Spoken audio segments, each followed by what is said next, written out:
How to Train Your Dragon: The Hidden World hits theaters February 22nd. When it comes out, is it worth seeing? Let's talk about it.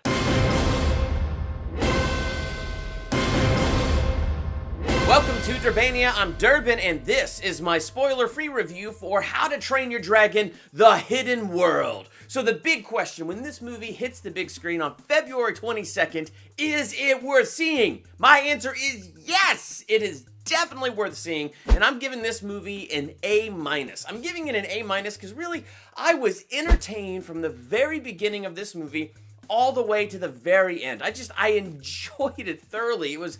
And you know, I wasn't expecting it because I was not a fan of the trailers. Maybe it was the music choice that they picked in the trailers, like, I don't know, the typical animated movie trailer with the pop song in it and all that stuff. I don't know. There was something about the trailers that just never got me that interested, but I liked the other two movies. So because I liked the other two, of course I want to see the third one. And oh my gosh, it was good. It was way better than the trailers like portrayed it. And one of my favorite things about this movie, as it is with the other two movies, is Toothless. And what I love about Toothless is a character that doesn't talk and has no voice or anything like that, but my gosh, you see everything in his facial expressions, his mannerisms, and the way he acts. He is like a gigantic lizard dog that is super smart, and I love that dog, Dragon. I love that dragon. He's so awesome, and he was so awesome in this movie. Now, you see it in the trailer, him doing the, you know, goofy Egyptian vampire dance to try to impress the Light Fury, and that's just the tip of the iceberg. I feel like that whole relationship between Toothless and the Light Fury was just really, really solid. And what was so solid about it was through that we learn a little bit more about Toothless and what he could do as a dragon. So it's kind of cool just to like see him grow a little bit as a character and learn those new things about him. And they did a good job with the Light Fury, where same thing, through her facial expressions and just her mannerisms,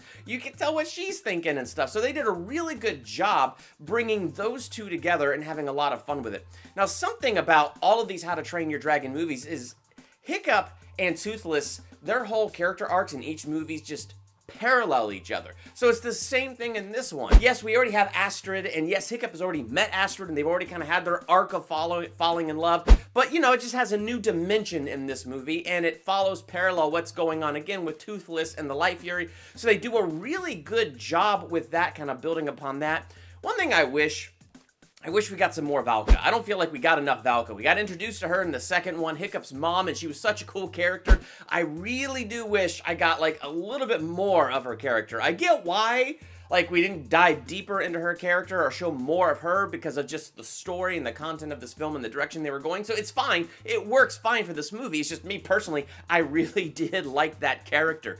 And the villain is just scary enough to not be scary for kids, but be menacing, because that's what you want. You know, as you're introducing your kids to stories and stuff, you don't want them to have freaking nightmares and keep you awake at night, but when they're watching a movie and a story, they want to be engaged, and I feel like the villain was, like, not scary, like scary, but intense. Like, it was a good little balance that they had, and it was a pretty decent villain. I mean, felt kind of like the villain from the last movie and stuff like that. So, I mean, that's kind of what it was, but it was good, and I enjoyed it. So, and our theater was jam-packed with kids. I mean, just jam-packed. And they all seemed to be having a good time. Even the restless ones that did not sit in their seat, but were dancing in the freaking stairs next to my chair. Not that that was distracting or anything, but even they seemed to be entertained by the movie and cheered at the right moments of the movie and had fun. So if you're a parent and you have kids and February 22nd, you want to have something to do with them, I think this movie is that, because every kid in my theater seemed to really enjoy themselves. And then me, as an adult, I did enjoy the story. I don't feel like there was anything just over the top dirty or something that would like, woo, go over a kid's head, but you as the adult would catch it. I didn't even see that. It was just a good story, continuing the story of Hiccup and Toothless. And it was heartwarming, so it had a very nice ending to it, so good way to conclude this trilogy, so A-.